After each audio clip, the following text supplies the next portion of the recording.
పిల్లలు కావాలనే మీ కలను నెరవేర్చుకోండి. మొదటి కన్సల్టేషన్, మొదటి స్కానింగ్ ఉచితం. వివరాల కొరకు హెగ్డే ఫెర్టిలిటీని సంప్రదించండి. నమస్తే, వెల్కమ్ టు సుమన్ టీవీ. నేను విష్ణు. ప్రస్తుతంతో పాటు certified financial planner Ram Prasad గారు ఉన్నారు. వారితో మాట్లాడదాం. సార్ నమస్తే. సార్ రామ్ ప్రసాద్ గారు. నమస్తే అండి. సార్ రామ్ ప్రసాద్ గారు, ఒక 2 months బ్యాక్ ఒక వీడియో చేస్తాం మనం. అంటే తక్కువ ఇన్కమ్ ఉన్న వాళ్ళు, నెలకు ఒక 15 నుంచి 20 వేల రూపాయలు వచ్చేవాళ్ళు ఎటువంటి ఇన్వెస్ట్మెంట్స్ చేయాలి అని నేను ఆ వీడియోలో అడిగినప్పుడు మీరు చెప్పారు, 15-20 వేల రూపాయలు ఆదాయం వచ్చేవాళ్ళు ఎటువంటి ఇన్వెస్ట్మెంట్స్ చేయాల్సిన అవసరం లేదు, అనవసరంగా వేరే ఇన్వెస్ట్మెంట్స్ జోలికి వెళితే వాళ్ళకి రెగ్యులర్గా ఉండే కమిట్మెంట్స్ని డిస్టర్బ్ చేసుకోవాల్సిన అవసరం ఉంటుంది, వాటిని సాక్రిఫైస్ చేసుకోవాల్సిన అవసరం ఉంటుందని కూడా మీరు చాలా క్రిస్టల్ క్లియర్గా చెప్పారు. అంటే ఒక 20,000 వచ్చేవాళ్ళు దయచేసి ఎటువంటి ఇన్వెస్ట్మెంట్స్ జోలికి వెళ్ళకండి, హ్యాపీగా మీ పని మీరు చేసుకుంటాను కూడా చాలా డీటెయిల్గా చెప్పారు. ఆ వీడియో కూడా చాలా మంచి రీచ్ వెళ్ళింది, చాలా మంచి రెస్పాన్స్ కూడా వచ్చింది, చాలా బాగా రెస్పాండ్ అయ్యారు చాలామంది వాళ్ళ కామెంట్స్ రూపంలో. సరే, 20-25 వేలు వచ్చేవాళ్ళు తక్కువ ఇన్కమ్ గ్రూప్ కాబట్టి వాళ్ళు ఎటువంటి ఇన్వెస్ట్మెంట్స్ చేయొద్దన్నారు. మరి చాలామంది పేరెంట్స్ చెప్తుంటారు, మా అబ్బాయి సో సాఫ్ట్వేర్ కంపెనీలో పనిచేస్తుంటాడంటే నెలకు 3 లక్షలు వస్తుంది, మా కోడలు సో కంపెనీలో పనిచేస్తుంది నెలకు 2 లక్షలు వస్తుంది, మొత్తంగా ఒక 5 లక్షలు వస్తుంది మా పిల్లలకి అని చెప్తుంటారు కదా.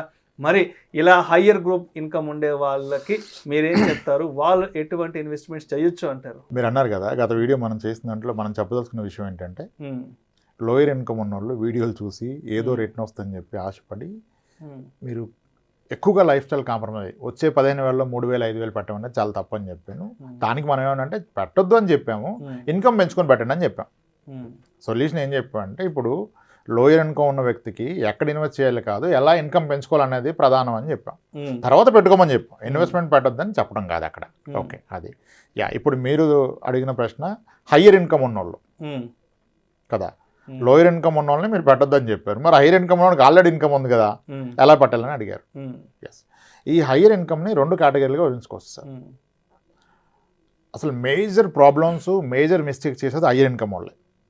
కానీ ఆయనకు స్కోప్ ఉంటుంది మేజర్ ప్రాబ్లం చేయడానికి, మిస్టేక్ చేయడానికి.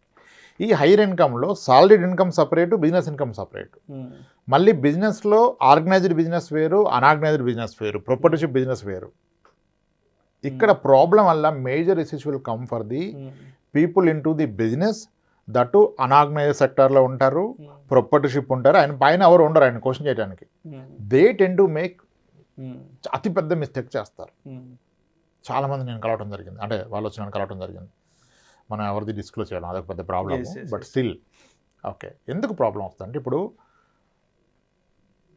ఇంటర్మీడియట్ కూడా చదవకుండా నెలకి 9 లక్షలు 6 లక్షలు తీసుకోవాలి చాలామంది కలిసాను నేను బిజినెస్లో. అంటే అంత కష్టపడతారు, అంత ఇన్నోటివ్గా చేస్తారు, కష్టపడతారు. కానీ ఎంత బాగా చేస్తారో అంత బాగా కొలాప్స్ కూడా అయిపోయారు వాళ్ళు. ఎస్, ఇప్పుడు అదే hire income 3 lakhs 2 lakhs 4 lakhs sales force, Oracle, what ever వీటిలో ఉన్న వాళ్ళకి, మైక్రోసాఫ్ట్, యాపిల్ వీటిలో ఉన్న వాళ్ళకి ఆ ఇన్కమ్ వచ్చినప్పుడు వాళ్ళు ఇండిసిప్లైన్ అయినా పెద్దగా ప్రాబ్లం రాదు లైఫ్లో. ఎందుకంటే ఇప్పుడు ఒక ఎంప్లాయీ 3 lakhs 2 lakhs డ్రా చేస్తే ఆయన ఈపీఎఫ్లో వెళ్ళిపోద్ది మంత్లో ఒక 40,000. అది సేఫ్టీ కదా. ఈయన ఎంత ఇండిసిప్లైన్డ్ అయినా డిసిప్లైన్డ్గా ఒక ఈపీఎఫ్ ఎంప్లాయీ ప్రొవిడెంట్ ఫండ్ వెళ్ళిపోతుంది, కంపెనీ షేర్స్, ఈసాప్స్ ఉంటే అవి వెళ్ళిపోతాయి. అండ్ ఇతని శాలరీకి 20 times వాళ్ళకి ఇన్సూరెన్స్ కవర్ ఇస్తారు. ఈయనకి ఇన్సూరెన్స్ లేకపోయినా మేజర్ కంపెనీస్ అన్నీ వాళ్ళు మీ యాన్యువల్ సిటీస్కి సమ్ టైమ్స్ అని ఇస్తారు. ఓకే, మంత్లీ సాలరీకి 25 times అట్లా అని చెప్పి ఏదో ఒక లైఫ్ ఇన్సూరెన్స్ కవర్ ఉంటుంది బై డిఫాల్ట్. ఫ్యామిలీ మొత్తానికి హెల్త్ ఇన్సూరెన్స్ కవర్ ఉంటుంది. మళ్ళీ కంపెనీ పాలసీ ఇస్తే ఏదున్నా కవర్ అయిపోద్ది. డే 1 నుంచి పేరెంట్స్ కవర్ వచ్చింది అనుకోండి, ఈరోజు జాయిన్ అయ్యాడు, వీళ్ళ ఫాదర్కి ఈరోజు ఓపెన్ హార్ట్ సర్జరీ కూడా కవర్ అయిపోద్ది.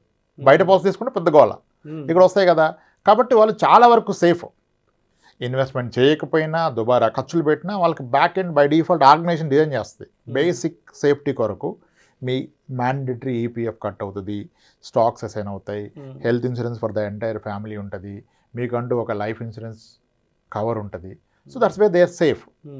సో ఇండిసిప్లిన్ నడిచిపోద్ది. ఈ ప్రాబ్లం వల్ల ఎవరికి వస్తుందంటే, ఈ హయ్యర్ ఇన్కమ్ సంపాదిస్తున్నారు బిజినెస్ ద్వారా, అంత ఆర్గనైజ్ సెక్టర్ కాదు, అన్ఆర్గనైజ్ సెక్టారు, ఈయన ప్రొప్రైటర్షిప్ కంపెనీ, ఈయనే కింగ్, ఈయనే head. They ten to make more mistakes. వీళ్ళకి ఎక్కువ యాక్సెస్ ఉండదు, అందరితో మాట్లాడలేరు, అందరికీ చెప్పలేరు వస్తున్న ఇన్కమ్ని కూడా. అప్పుడు వీళ్ళకి ఏంటంటే బియాండ్ పాయింట్ ధైర్యం పెరిగిపోద్ది. నాకేంటి ఎటు తిరిగి నెలకు 6 లక్షలు మిగులుతాయి అంత పోగా 7 లక్షలు మిగులుతుంది అని చెప్పేసి తప్పులు చేస్తారు. ఇప్పుడు ఫస్ట్ కలిసినప్పుడు ఒక అతనిది monthly income post all expenses 9 lakhs అండి. ఆయన ఎడ్యుకేషన్ క్వాలిఫికేషన్ 10th లేదు, ఓకే 10th క్లాస్ కూడా లేదు. ఒక మంచి బిజినెస్ కాన్సెప్ట్, 2 షాప్స్ బాగా చేస్తారు, అద్భుతం. ఆయన ఒక రిఫరెన్స్ ద్వారా వచ్చారు, మనం ఫైనాన్షియల్ ప్లానింగ్ చేసాము. సో పిల్లలు చిన్న వయసు, ఎక్కువ మంది పిల్లలు ఉన్నారు, ఏదో చెప్పాం. అప్పుడు టర్మ్ ఇన్సూరెన్స్ ఇద్దామని చూస్తే 10th లేదన్న విషయం అప్పుడు తెలిసింది మనకి, పెద్ద రియలైజేషన్.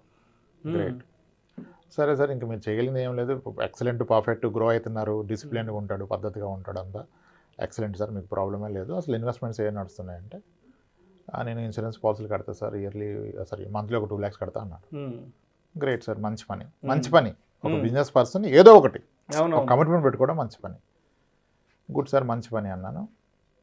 సరే అలానే మీరు ఎలాగో ఆల్రెడీ ఇన్సూరెన్స్ పడుతున్నాయి కదా, మ్యూచువల్ ఫండ్స్లో కూడా పెట్టుకోండి, 1 లక్ష 2 లక్షల వరకును, అంటే హైర్ ఇన్కమ్ ఉంది కదా, అంటే అవి సేఫ్ కాదు కదా, వార్ వస్తే పడిపోద్ది అది ఇది అన్నారు. సరే మీరు కొంచెం బట్టి ఎక్స్పీరియన్స్ ఉంది, ఇప్పుడు ఆయన ఎడ్యుకేట్ చేయలేము మనం, ఎంత పెడతారో అంత పెట్టుకోండి, ఒక 3 years తర్వాత రివ్యూ చేసుకుని దాన్ని బట్టి మీకు వచ్చిన కాన్ఫిడెన్స్ బట్టి పెంచుకోండి అని చెప్తే, సరే అండి మనం ఒక 30,000 మొదలు పెడదామని 30,000 మొదలు పెట్టాడు. ఓకే, ఎప్పుడు ఇది ప్రీ కోవిడ్, లాంగ్ బ్యాక్. తర్వాత ఒక 4 years తర్వాత 5 years తర్వాత చాలా బాగా పెరిగిందండి. అసలు అప్పుడే పెడితే మనకి మీరు అన్నట్టు 2 లక్షలు పెడితే 6 రెట్లు పెరిగేది కదా, ఇదే మనకి ఇంత అయిపోయింది అని. అవునండి పెరుగుతుంది, మీరు అప్పుడేం లేదా. మరి ఇప్పుడు పెన్షన్ అంటే అస్సలు పరిస్థితి బాగాలేదు సార్, బాగా లాస్ అయిపోయింది బిజినెస్లో, నేను ఇది కాకుండా మ్యానుఫ్యాక్చరింగ్ సైడ్ వెళ్ళాను సార్, అక్కడ చాలా మనీ లాస్ అయిపోయాను. ఈరోజు చెక్ బౌన్స్ కేసుల్లో తిరుగుతున్నాను సార్. ఎక్కడి నుంచి ఎక్కడికి వచ్చారు సార్, ఎక్కడి నుంచి ఎక్కడికి వచ్చారు? నెలకి 2 లక్షలు 3 లక్షలు ఇన్సూరెన్స్ లో పెట్టే దగ్గర నుంచి దగ్గర సంవత్సరానికి 25 లక్షలు ఇన్సూరెన్స్ కట్టే పర్సన్. ఎస్, ఈరోజు చెక్ బౌన్స్ కేసులో తిరుగుతున్నాను సార్, ఈ మనీ నాకు కావాలి, నేను అది మర్చిపోయాను, ఈరోజు గుర్తొచ్చింది, తీసుకోవచ్చు అంట కదా అంటే తీసుకోవచ్చు. మరి ఎక్కడికి వచ్చాడు వ్యక్తి, ఎక్కడ ఇన్కమ్ అంటే హైయర్ ఇన్కమ్ వచ్చేవాళ్ళు they tend to make bigger mistakes. అంటే బిజినెస్ ఉన్న వాళ్ళకి ఒక ధైర్యం ఏంటంటే ఎక్కడ పెట్టిన రాదు కదా, నా బిజినెస్లో ఎక్కువ వస్తుంది, నా బిజినెస్లో ఇంకా ఎలా చేద్దాం అని చెప్పి అగ్రెసివ్ స్టెప్ తీసుకుంటారు. ఒకటి తేడా కొడితే అయిపోతుంది. ఇంకొక ఆయన ఉన్నారు, ఆయనది కూడా 6 lakhs పైన ఉండేది, ఎడ్యుకేషన్ క్వాలిఫికేషన్ తక్కువ, ఇదంతా చేసి ఏదో వెంచరేద్దామని పార్ట్నర్షిప్లో ఏదో కొన్నాడు, అది మిస్ఫైర్ అయిపోయింది, దాంట్లో ఏదో కాలం వచ్చింది, కన్వర్షన్కి పర్మిషన్ రాలా. రైతుల దగ్గర కొన్నాక రైతులు వెనక్కిస్తారా? మొత్తం జీవితకాలం కష్టపడ్డ 5 కోట్లు 5.5 కోట్లు బ్లాక్ అయిపోయింది, గాన్ కేస్. సో ఇది అబ్జర్వ్ చేశాను నేను. అనాగ్నైజ్ సెక్టర్లో ఉన్నోళ్ళు గుడ్ సంపాదిస్తారు, ఎంతో కష్టపడతారు, కానీ అగ్రెసివ్ స్టెప్స్ తీసుకుంటారు, ఎవరు ఉండరు వాళ్ళకి హెల్ప్ చేయడానికి, వాల్యుయేట్ చేయడానికి. దట్స్ వేర్ దే ఒక్క రాంగ్ స్టెప్ వేస్తే వెళ్ళిపోతుంది మీరు 10 ఏళ్ళ సంపాదన. ఆ ధైర్యం, కాన్ఫిడెన్స్ అలా ఉంటుంది కదా, పైకి చూపించరు, బట్ ఆయనకి ఉంటుంది ఒక కాన్ఫిడెన్స్, వీళ్ళంతా ఎంత కష్టపడేడికి 30,000 రాదు, 60,000 రాదు, 1,00,000 దానికే ఇంత అని చెప్పేసి వీళ్ళు ఎవరితో చెప్పలేరు అంత మనీ వస్తుందని, అటువంటి రాంగ్ స్టెప్ తీసుకుంటారు.